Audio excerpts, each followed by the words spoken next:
Saudari dan saudara sekalian yang terkasih, siapapun di antara kita tentu tidak ingin diremehkan orang lain, dianggap sebagai orang yang tidak berguna apalagi, atau dalam bahasa anak muda dikacangin, tidak diperdulikan sama sekali.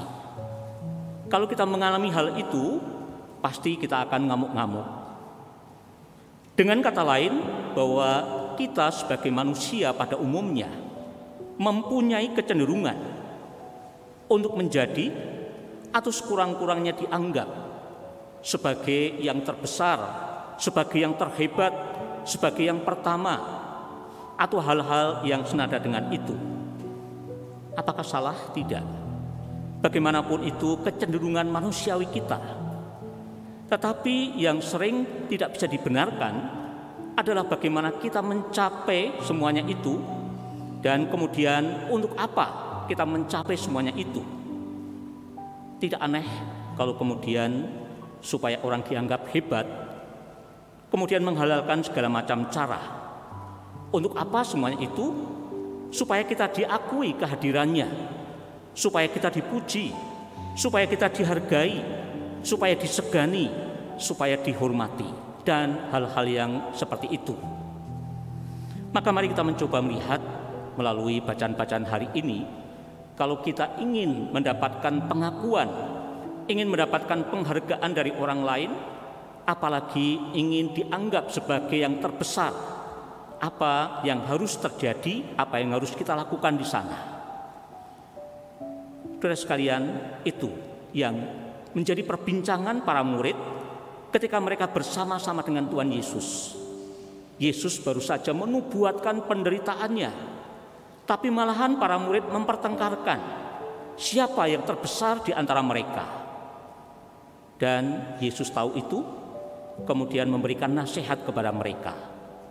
Kalimatnya, jika seseorang ingin menjadi yang terdahulu, hendaklah ia menjadi yang terakhir dari semuanya dan pelayan dari semuanya.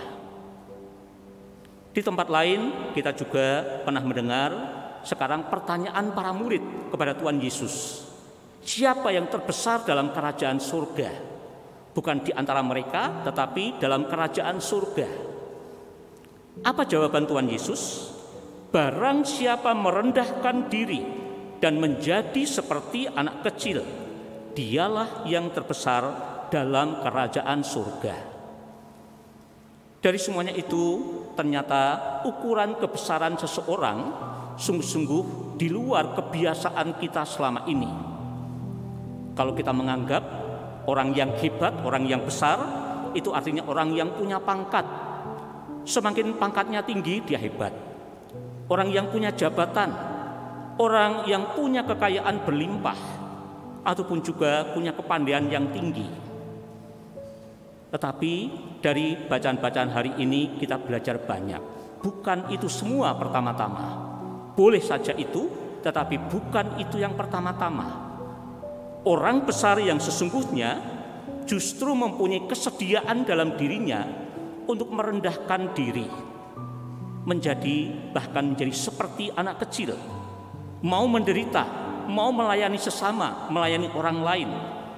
Dan menjadi pelayan itu artinya mempunyai banyak waktu untuk yang dilayani, mau direpotkan, sabar menghadapi ketika banyak kesalahan dan kekurangan yang terjadi di sekitarnya, dan membimbing, mengasihi tanpa pamrih.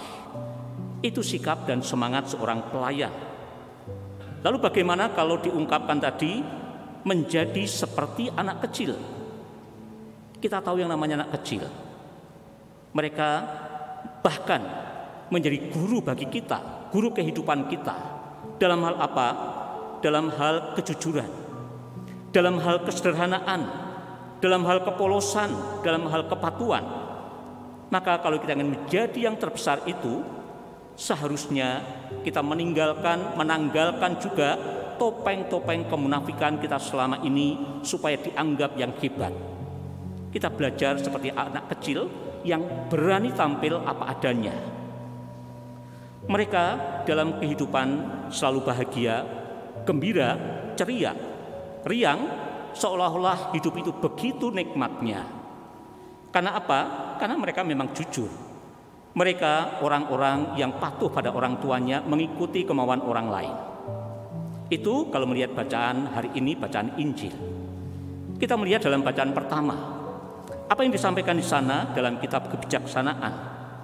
Kita bisa mengatakan juga, orang yang hebat, orang yang besar itu justru teruji dalam ketangguhannya ketika menghadapi aneka perjuangan, aneka tantangan, aneka kesulitan, aneka penderitaan. Dan di sana juga terbukti dan teruji di dalam kelembutan hatinya, dalam kesabaran hatinya, serta tentu saja yakin bahwa Tuhan menyertai, Tuhan menjadi penyelamat dalam hidupnya. Yang disampaikan dalam Mazmur tanggapan tadi, sesungguhnya Allah adalah penolongku, Tuhanlah yang menopang aku. Kita lanjut dengan bacaan kedua. Rasul Yakobus menasihatkan kita, menjadi orang besar itu artinya orang yang berani menanggalkan sikap-sikap yang menghalangi pergaulannya dengan orang lain, terutama sikap iri hati, demikian juga sikap untuk mementingkan diri. Rasul Yakobus mengatakan, sebab di mana ada iri hati dan mementingkan diri sendiri, di situ ada kekacauan dan segala macam perbuatan jahat. Kita bisa melihat hal itu dalam kehidupan kita sehari-hari. Dan seorang Santo Gregorius Agung, ia mengatakan, iri hati akan menimbulkan kedengkian, fitnah, hujatan, senang kalau melihat kejatuhan orang lain. Dan itu yang harus kita hindari, kita gantikan dengan keterbukaan dan kepedulian kita akan kepentingan orang lain, kepentingan sesama. Dan ini yang akan memudahkan kita untuk hidup dalam damai, hidup dalam kerukunan. Akhirnya Bapak, Ibu, dan saudara sekalian yang terkasih, kalau orang Jawa biasanya mempunyai sebuah falsafah dalam hal ini. Dalam bahasa Jawa kalimatnya demikian, sugih tanpa bondo, sekti tanpa aji, ngluruk tanpa bolo, menang tanpa ngasorake. Itu orang besar yang sesungguhnya. Dalam pengertian harafiah, kaya tanpa punya harta, memiliki kesaktian tanpa benda pusaka, menyerang tapi tidak mengajak teman, kemudian menang tanpa merendahkan orang lain. Nanti kalau mau penjelasan lebih lanjut tinggal dicari di Google atau penjelasan panjang lebar akan hal itu. Maka akhirnya mari kita belajar juga dari seorang santa yang baru dalam gereja Katolik, yakni Santa Teresa dari Kalkuta.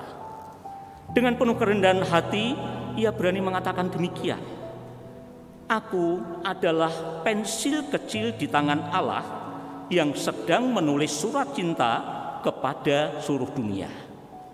Dia, orang besar yang sesungguhnya itu, merasakan kekecilan dirinya di hadapan Tuhan, tapi tetap berguna bagi orang lain. Mari kita mengusahakan cara dan corak hidup semacam itu agar kita layak dianggap sebagai orang besar, bukan dalam kacamata dunia, tapi di hadapan Tuhan. Tuhan memberkati kita.